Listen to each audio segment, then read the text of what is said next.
Today on Gateway Unlocked. It is simply providing consumers with their preferred payment method. And there are some merchants that just, for whatever reason, just don't have that. They apply a one size fits all to all of the markets they operate in. And they're obviously doing business there, but they're not doing all the business they could. And I think that's a hugely missed opportunity. And I think consulting with the likes of MBGS and PPRO would allow them to unlock new potential.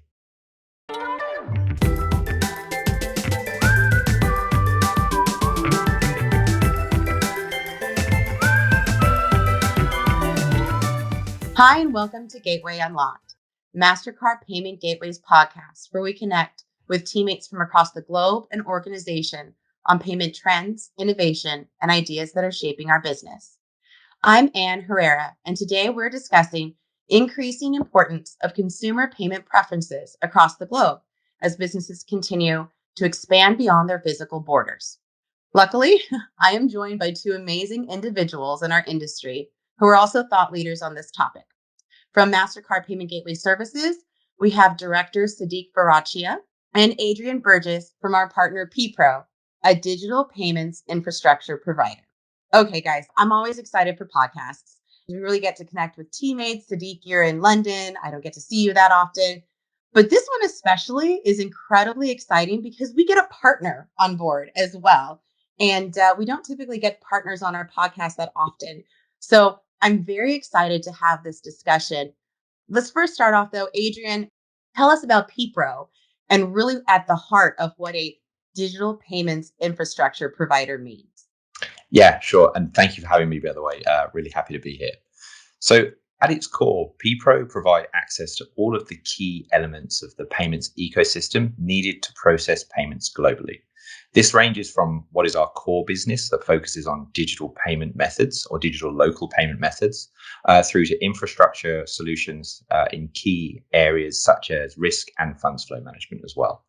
And my role here at PPRO is as head of strategic growth is to consult with payment service providers across the globe on their digital payment strategies. And that means that we help our partners understand both their existing and any new payments markets they may want to enter, ensuring they have all of the necessary payment methods and perhaps infrastructure they need to support their merchants. That consequently means that merchants can maximize their addressable market and grow, which is what we all want. And then consumers get the best possible payments experience at their favorite retailers by getting to use their preferred payment method. That's how I'd sum it up in a nutshell. Well, and very important given just the proliferation of cross-border payments and businesses going internationally, especially, after the pandemic. Sadeek, I really want to tie this together. So for our new customers or perhaps customers who are just onboarding, how do we work with PPRO? How does MasterCard Payment Gateway Services connect with PPRO for our partners? So it's a good question. With PPRO, we have a simple unified API that allows us to connect into the local payment methods that PPRO support today. The number of PPRO APMs varies over 100 APMs that we can connect into. We don't enable everything on the gateway. We're looking at where our customers are, our customer demands are, their merchant needs, consumer needs, and we reflect that in the service offerings on the gateway today. So we have a simple integration option through PPRO to enable APMs. We also try and make it very simple and straightforward for merchants and our customers to be able to enable and utilize the various payment methods that we have available on the gateway today. Yeah. And I mean, we do have a global business, so that makes sense, making sure that where our businesses want to go, where our partners want to go, we're there to support them. Yeah. So we've already mentioned so many different things that I want to talk about. So let's dive into our topic because in truth, we really have the entire globe to talk about in only 20 minutes. So let's not delay. So it's not breaking news that online sales, including doing business internationally, are on the rise. And we can point to a million different reasons why. A really good stat that I had found preparing for this podcast was from a recent MasterCard press release in June. And I'm just gonna quote it so I don't get it wrong. But businesses see that online business and international sales are key drivers in their business, with 7 in 10 recording above global average growth in online sales, while 77% are planning to do more business internationally going forward. So, okay, long and short, everyone is online. So to both of you, how do businesses connect with consumers globally when it comes to payments? What should they consider? So there's a few things. One is the localization elements, right? So merchants who want to take their business global need to think about the local consumer requirements. Consumers have preferred ways to pay. If a merchant wants to enter a new market in Europe or looking at cross-border, looking at opening up new avenues of consumers, they will need definitely to understand the local payment mix, thinking about the local market knowledge and achieving that balance that merchants need to be able to provide to able to enhance the checkout experience, meet the needs of consumers. For a new merchant, for a new customer who are shopping with a new merchant, they may not want to provide the card data upfront. They may want to look at alternative options that they're familiar with, such as local payment methods that they're familiar with. And it's really down to the merchant to understand the local dynamics, the market nuances, and the consumer preferences in understanding their strategy in entering those marketplaces, but also how they're going to continue to meet the growing demands of their customer base. Yeah, I totally agree with everything Sadeek has said. Knowledge is very much power, or is growth and is opportunity in the payment space. And I think you have to understand not only your consumer, but you have to understand the market you're in and the markets outside of the market you're in that your consumers are in as well. It's very important to understand the infrastructure of a country and what drives consumer preference when selecting which payment method mix you should have at your point of sale. And that does apply in store, but as we're talking about online, that is where we'll focus today. And each region around the world has different infrastructures fundamentally that mean that preferences are completely different. If you look at the European region, we are typically a card-centric region and a bank transfer-centric region. That is because of the infrastructure that has been set up historically in the region. We're very focused on our banking infrastructure. We have a high population in most markets where most individuals do have a bank account. That naturally then lends itself to the technologies available through the card and bank processing systems. You look in Asia Pacific, it's a much more varied market there. The banking infrastructure is varied from market to market. At a regional level, you're looking at around 60% of the population having either some kind of bank account and equally an internet connection. But mobile devices are huge in the APAC region. And that means that actually the preference there is driven towards mobile-based technologies such as e-wallets. That's something we're going to see increase as well, because, as I said, the 60% internet penetration is actually relatively low when you compare region to region. Actually, during the pandemic, we saw in Southeast Asia several million new consumers coming online for the first time, which naturally just drove additional e-commerce sales. LATAM is a different landscape altogether as well. They actually focus very much on cash-based online payment methods in addition to cards.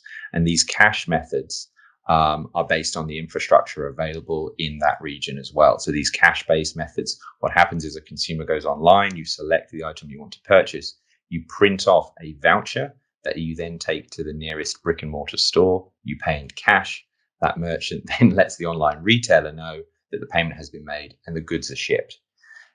That may sound unusual to us in a different region, but that is the local norm in the LATAM region, in certain markets in the LATAM region, because of the infrastructure that they have available to them. So there's a huge variety when you start to look globally. And that's why Sadeek's point of making sure that merchants and PSPs understand the consumers and markets is so important. That's a good point. The cash-based voucher system is not just isolated to LAC. What you'll find in markets like Japan, for example, konbini is another very popular payment method that you think in a market as sophisticated as Japan, consumers would be thinking about digital in-app payments or online payments, but they actually, konbini is another one of these APMs that is retained its market share, and it's very popular. Customers would like to print off these vouchers, go into a local store that accepts konbini and check out, make the payment to the merchant over the counter in cash. It could be card, but generally speaking, it's a cash-based voucher. They can go out, print it out, go into a store and pay locally. We've been seeing an emphasis in touch-free so much, and that seems like touch. Like, what would the growth process, or what would be necessary, or how do we perhaps shift that so it is less touch, physically going into a store? This asked me to do that 2 years ago, and I probably say no. What is involved in changing the consumer preference? And this doesn't have to be just with the cash vouchers, but how do we see these consumer preferences changing? Is there a move to touch free? Have we noticed that those cash vouchers are going down? I think when you talk about how consumer preferences change, I think it's not about necessarily changing consumer preferences. That would perhaps relate to trying to get consumers to use a different type of payment method they're not used to or they don't prefer. I think, which is one element which we can touch on. But I think actually it's about enabling consumers to access their preferred payment method. Now, that might mean that we need to enable a card terminal in a store to have contactless or touch-free payment technology so that a mobile device can be used, because they may not have a payment bank card to do it. So they need a device in order to make that payment in store. And that is still very much sort of applies online as well. When looking at sort of the user experience of the payment process for any consumer, the buzzword that is still used and is still key is making it as frictionless as possible. And the frictionless element can apply to lots of different things. It can apply to having the right mix of payment methods available so that a consumer can choose the way they want to pay in the preferred way. It can be offering those via multiple channels, in-store or e-commerce. When borders are closed, travel is down, you need to remove that physical friction border of having to travel overseas to make purchase from your preferred retailers, and other elements as well, where we'll see enhancements. So actually contactless QR codes have come up a lot in the pandemic as well, making things more accessible using digital technologies, and because of the pandemic, actually for health reasons, right? So there's lots of reasons why we will see innovation and shift towards more frictionless payments across all of the different methodologies. I think that's a fair point. We've seen a shift already in the last few years to how some of these more established, maybe voucher-based payments are moving into a different format, moving into in-app QR codes. They're trying to make it more frictionless. They want consumers to try different things. New users to the online space want to try something different. They may not have been using certain types of payment methods or channels to be able to make payments. However, what we're seeing is that even the local payment method providers are starting to change their approach. They want to make it more frictionless. They want to bring it more in-app.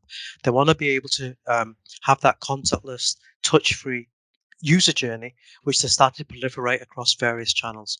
And this is also starting to expand across not just within Europe or Asia Pacific. We're seeing that in many different payment types right now. LAC is a prime example. LAC, the proliferation of APMs is growing. The number of players entering that marketplace is growing, and the various channels open to consumers to pay is starting to reflect the way the industry is moving, and also how consumers are being more demanding of merchants, but also to increase conversion at checkout. I mean, consumer demand, that's essentially a bit of the name of the game. Am I right? Is ensuring that we're meeting consumer demand, or our merchants, our partners merchants are meeting consumer demand. So let's talk a little bit about that. I suspect, based off of how brilliant you guys are, and what we've been talking about, you guys are probably in the room a lot to really talk about, are you meeting your partners and your merchants' consumer demands? Are you meeting their preference to payments? How do you counsel the partners and those merchants on, hey, here are some things to look out for. Here is, maybe you could be doing this better. Maybe your conversion rate isn't high enough. What do you need? What do our merchants need to look for in regards to ensuring they've got the really good strategic and holistic payment method mix? It comes down to the knowledge factor as well, right? Merchants really need to understand new markets that they want to move into. They need to understand that dynamic payment mix. You've got the established card, the wallet payments, fantastic. But you also need to make sure that you understand consumer preference. If you want to enter specific marketplaces, having that local deep insight to be able to understand how can I improve conversion? How can I improve on my customer acquisition returns? be able to reflect that in the consumer journey. The more options you provide at checkout with regards to payments reflects your understanding of the marketplace. There's research out there which talks about, consumers will abandon checkout if they don't see their preferred payment type. And that's something that needs to be guarded against, especially if you think about the acquisition costs that merchants incur. Be able to reflect that and obviously maximize on the conversion at checkout. Yeah, and I think on top of that, partnerships like the one with PPRO and MPGS mean that we actually can go jointly to clients and consult with them with our collective expertise and solutions. And I think that is a one-stop shop value for our partners, their merchants, and onwardly consumers. It is sharing that knowledge down the chain so that ultimately consumers get the benefits. If we think of ourselves as consumers for a moment, payments work best when we don't think about them when we're actually making them, right? It's as sort of harmonious and frictionless and easy as possible. It's familiar, it's safe. That means that everyone else in the sort of value chain of the payments ecosystem has done their job really well. And I think that's the friction point to look out for. And it does touch on things like conversion rate, ensuring that the payments you have set up are processing optimally. We collectively have the ability to do that analysis, help our clients understand why payments are performing in the way they are and help them improve that if it's needed. I think also then it is giving access to the infrastructure and the actual technologies to be able to then maximize the addressable market that a merchant can go after as well. And I think then the third pillar of that is then just general market awareness in terms of knowledge, right? We talked a lot about stats and regional trends today. That's not something that all merchants can just get off the shelf because they are quite rightly so focused on their consumers and running their business. And that varies between the SMEs that we might consult with and also the large corporates as well. There's going to be a real mix of knowledge. So I think the onus is on us to make sure that our partners are empowered to take that knowledge forward and ultimately benefit their consumers. So what do you tell a, let's say, banking partner A who's in there with its large corporation merchant, and this merchant is going, I need to move into a different region. Cross-border commerce is on the rise. I need to move into, X markets. How do you advise them on what to do first? Because to me, and granted, I'm not a CEO of a large corporation, it would feel daunting. It would feel, and the payment ecosystem right now is daunting. It's very fragmented. It's just there's so much. How do you advise them on what to do first? So from our perspective, we always start what I like to call the 40,000 foot view. We look at the market you're either in that you want to expand in, or we look at the market you want to go into. And then also the markets that might be inwardly trading towards the market you're already in as well. So that inbound and outbound cross-border element.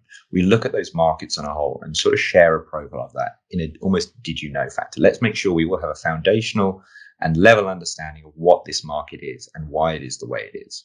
We then obviously layer that over with the specific vertical that merchant or banking partner might be servicing, because there are nuances within that as well. If you look at the profile of a travel transaction versus a digital download versus a retail transaction, all of them operate in different ways for different reasons. We then apply that. We go down to the 20,000 foot view. We then look at the merchants. We then look at the existing capabilities that are available, and we can then look at where potentially the gaps are that we've identified in those sort of 40,000 and 20,000 foot views. And that's really the starting point for that conversation. And that opens up a much wider conversation and consultancy about payments in general, rather than just solving banking partner A's, I need a gateway or I need this payment method. You actually come to them with a sort of full stack solution to help them grow beyond what they even thought was possible. I agree more. Actually, I think providing that insight, that strategic lens to customers is vitally important. It can be daunting, as you mentioned, to be able to understand that mix, making sure you've got the right balance, enhancing the domestic cross-border flows, looking at where the customers are coming from, enhancing your payment mix, understanding what are the core requirements of that marketplace to meet the customer demand. You can always enhance, adapt, reflect on what you need as a payment option. Adding too much friction at the checkout is always challenging. Asking for too much information is always going to be challenging. Getting the right balance, having the right mix, and also making that payment feel invisible, where it should come second nature to the consumer. If they have to think about it, then obviously you're adding too much into that mix.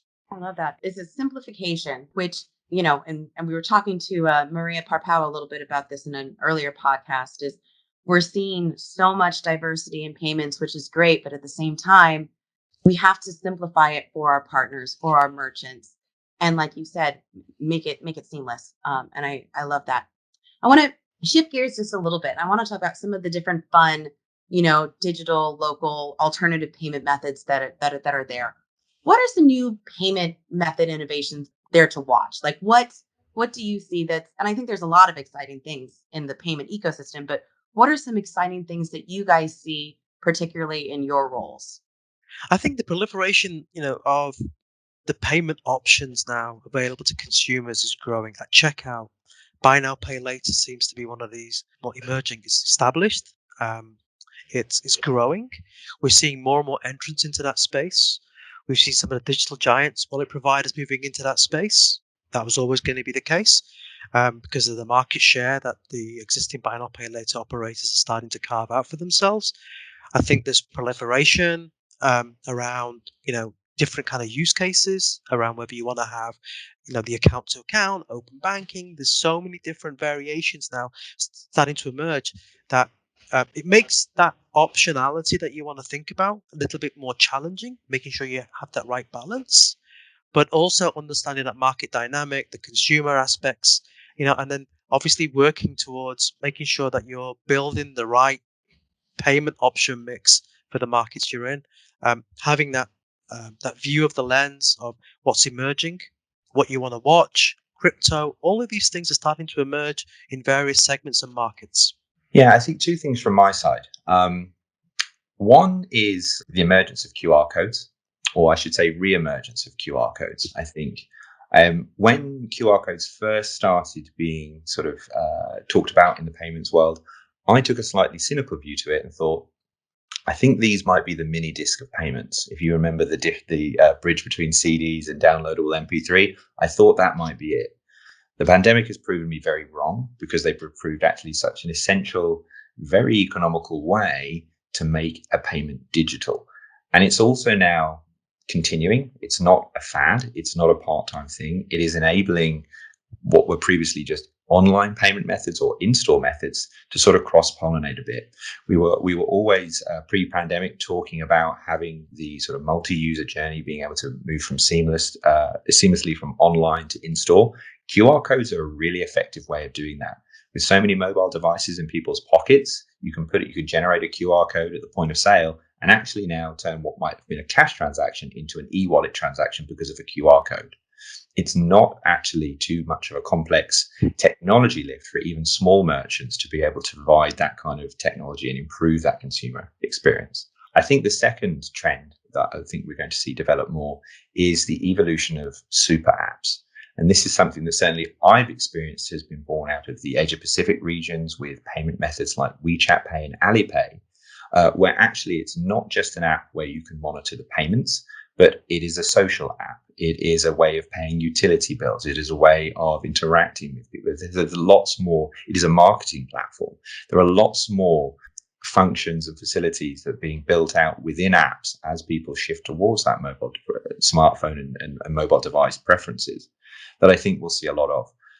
Some buy now, pay later providers have started to get into that space. You can have a specific app that actually tracks all of your different payments from all of the different areas that you may have used, that Klarna being a prime example. You may have shopped on 3 websites, each individually, completely unlinked off of Klarna. The Klarna app centralizes all of your payments, but it also promotes lots of different stores through the app as well. And so I think we might start to see some apps starting to proliferate their services and expand to keep that consumer experience as constant and as seamless as possible. I remember, and in my marketing days, we've used QR codes for multiple reasons. And I remember very vividly when somebody saying, and not within MasterCard, goes, QR codes, are those ever going to take off? And when I saw them again and during the pandemic, I felt the same thing. I'm like, oh, this isn't going to work. But wow, like talk about a Cinderella story in a way. Definitely. Definitely. It's a very, very surprising, certainly for me, surprising evolution of what was, I thought, an outdated technology is now actually blazing the trail for removing that friction that we were talking about earlier. We're using them every day. I use Yeah. them once or twice a day. So they've become ingrained in now, almost part of our, the next time I get offered a payment option to be able to use my QR, I have no hesitance, in adopting a QR code payment. Mhm. And we're seeing that in Europe. We're seeing how some of the more established payment methods, especially in Northern Europe, are now moving to a QR code based delivery because they know that's here to stay. Consumers prefer it, and it's frictionless at checkout because it connects straight into the consumer's mobile app. This conversation is bringing me often to another piece of content that we're really looking at and we're building out actually. And I want to get, since I have your brains here, I'd love to get your guys' thoughts and ideas is contactless. Yes, I understand, we've got payment preferences in different regions. We look at, cash on delivery in LATAM, et cetera. But do we think that contactless is here to stay? Is it going to continue? Are we going to see a shift backwards in regards to payment preferences and payment methods?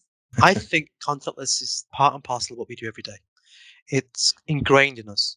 It's that I've talked about invisible. We talked about invisible, seamless, frictionless. There's nothing less frictionless than contactless at the moment. I don't feel it is something that we've all grown up with, where we use it every single day in every format of our payment, our daily lives. I think contactless is going to be something that continues to grow, and we're gonna look at ways that through QR codes and other forms of payment online, how that's going to manifest itself in that frictionless, touch-free environment, because it's something that we as consumers use every day, and we should expect our merchants and their shoppers to also to expect the same. I agree. I think it's also here to stay. I think we're going to see it evolve considerably over the next few years. It has to evolve in the right way. There's understandably and was understandably consumer risk and concern about increasing the limit to what it is now here in the UK. It's £100 for Apple Pay. It is actually uncapped when you use it via your mobile device. There are a couple of different nuances, but the contactless technology is all about removing that friction. You're seeing it in watches, you're seeing it in mobile devices, you're seeing it even in rings, you're seeing it actually installed at the point of sale in some pubs who now have the contactless technology on the back of the beer tap. You see all of these different types of innovations, small pockets of them that, again, I think will just become more and more widespread wherever that infrastructure is being built up to support that kind of technology. So yeah, I do think it is here to stay. I really want to go to that pub that has the contactless with the beer. That's like the best of two worlds for me. Yeah, I mean, removing friction at a bar, I think, is a good thing for a lot of people. You see it at music festivals as well, that kind of innovation there, where there's a huge concentration of people making purchases at small and medium enterprises, individual pop-up stands. Making that as frictionless as possible is actually really beneficial for those SMEs as well. And it's becoming more and more affordable for those size businesses to offer that technology too. I want to bring it back also to our partnership. And so part of the MasterCard way is having the customer at the heart of what we do. And one of the benefits to a partnership with Gateway is that we connect our banking partners and merchants to great partners like PPRO and Adrian, really to help build that holistic payment experience. So like specifically with PPRO and with MasterCard Payment Gateway Services, what are the benefits to the partnership and what are the collaboration? How do you guys move forward, with our merchants and with our partners to really help them build? If you could go into details on that, that would be awesome. So I think from PPRO, we've got a great number of local payment methods that we can enable on the gateway on behalf of our customers. Our customers are only as successful as their merchants. Yeah, and I think in partnership, we have the insights, the expertise, the solutions to really help our mutual partners understand their merchants in more detail, help their merchants understand their consumers in more detail, and make recommendations that are based on solid data, that are based on market expertise, and will ultimately help them grow. We do a lot of the heavy lifting on their part. As we talked about earlier, the fragmentation is a difficult thing to understand at times.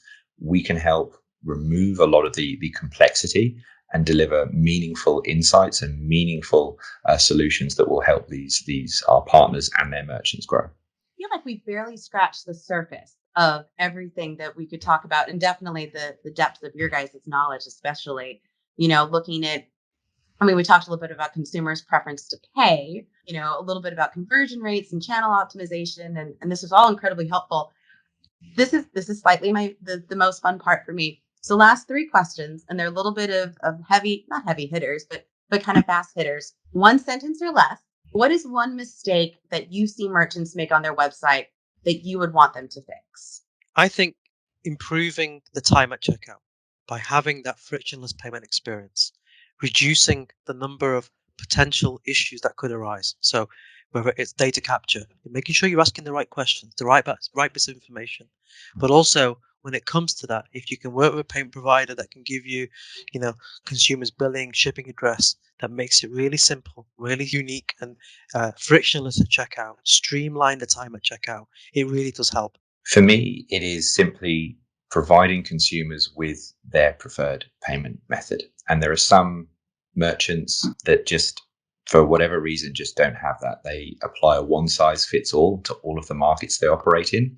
And they're obviously doing business there, but they're not doing all the business they could. And I think that's a hugely missed opportunity. And I think consulting with the likes of MPGS and PPRO would allow them to unlock new potential. Yes, and you make a good point. And it shouldn't be hard work if everything is seamless and frictionless.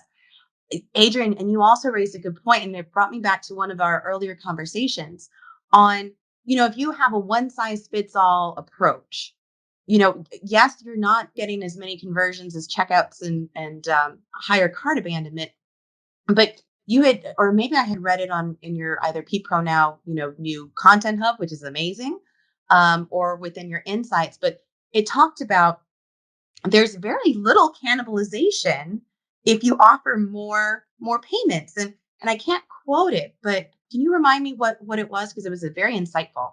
Yeah, absolutely. I mean, it's a general trend. It's not necessarily that we'd fix it to a certain percentage or fact or figure.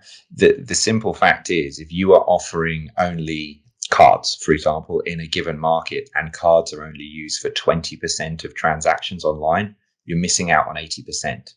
So you're capturing that 20%. If you add the other preferences, other payment method type, which may be more preferential, you're just going to unlock that additional percentage of addressable market.